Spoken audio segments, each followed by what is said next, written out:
Hari ini pada saat saya berbicara dengan Mbak Lisa dan Dr. Tirta hari Kamis tanggal 1 Juli, akhirnya Presiden mengumumkan PPKM darurat. Saya mau tanya dulu dengan Mbak Lisa sebagai koordinator Gus Durian, sekaligus penggagas petisi tarik rem darurat.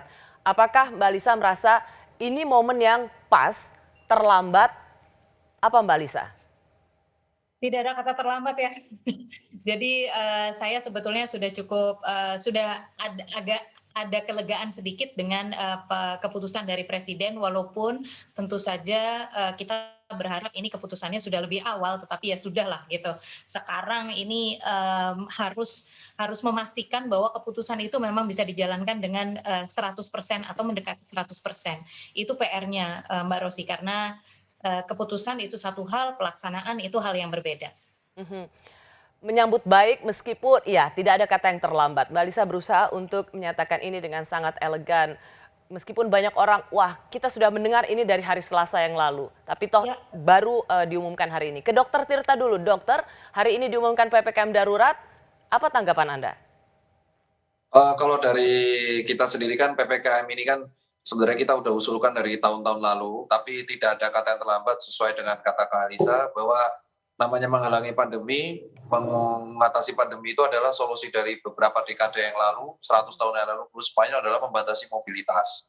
Seharusnya ini dilakukan dari dulu-dulu agar kita tidak semakin parah, tetapi yang penting sekarang udah dilakukan, sekarang kita tinggal mengawasi pelaksanaannya bagaimana. Jangan sampai cuma narasi saja. Ya. Karena yang udah-udah kan larangan mudik jebol. Ya, Jangan Dokter karena nanti Tirta, saya masuk situ ya, karena waktu kasus India terjadi, saya mewawancarai epidemiolog dan mengatakan bahwa kita harus belajar dari India. Apakah sesungguhnya kita belajar dari India? Karena sama-sama tuh ada kegiatan ritual dan India melonjak, overconfidence dengan vaksinasi. Kita juga gitu, kita waktu itu ada mudik. Apakah menurut Anda selama ini yang kita serukan, ayo belajar dari India, itu tidak kejadian?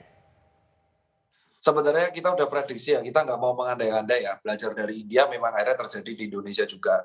Cuman kita melihat hal ini tuh yang di Indonesia tuh kenapa kok numpuk banget, itu sebenarnya sudah diduga oleh teman-teman epidemiolog dan teman-teman ahli ID dari sekitar 2 bulan yang lalu. Ada 3 Kalau sudah faktor yang bisa menyebabkan. diduga, kenapa nggak bisa Ya, diantisipasi?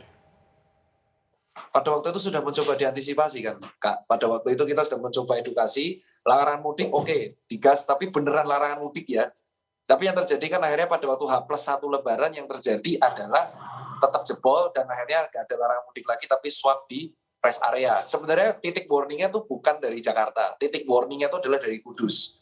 H+7 Lebaran, angka COVID di Kudus, Pati, Kendal, dan Semarang itu tiba-tiba meroket. Saat itu Ketua ID Kudus sudah warning. Karena pada itu udah warning, ini Kudus naik drastis. 2 minggu setelah Lebaran, 3 minggu setelah Lebaran, terjadi peroketan angka di Yogyakarta, terutama daerah Sleman yang tiba-tiba red zone. Ya, tapi itu yang Lalu juga 4 minggu setelah jadi, Dok, ini yang juga bikin masyarakat awam tuh bingung karena ID yang sama juga belakangan mengatakan kenapa lonjakan kasus kita tinggi ini bukan karena mudik tapi karena ada kasus varian Delta dan karena ada penerbangan dari luar yang dibiarkan masuk. Kan bingung juga karena sesama enggak, dokter kalau mengatakan hal yang berbeda. oh bukan, pada waktu itu beritanya kalau kita mensadar secara penuh, juru bicara ID pun mengatakan faktor yang menyebabkan angka COVID naik itu tidak bisa satu faktor. Tapi kita bilang mobilitas. Mobilitas itu terjadi karena banyak hal. Satu, datangnya wisatawan asing, benar.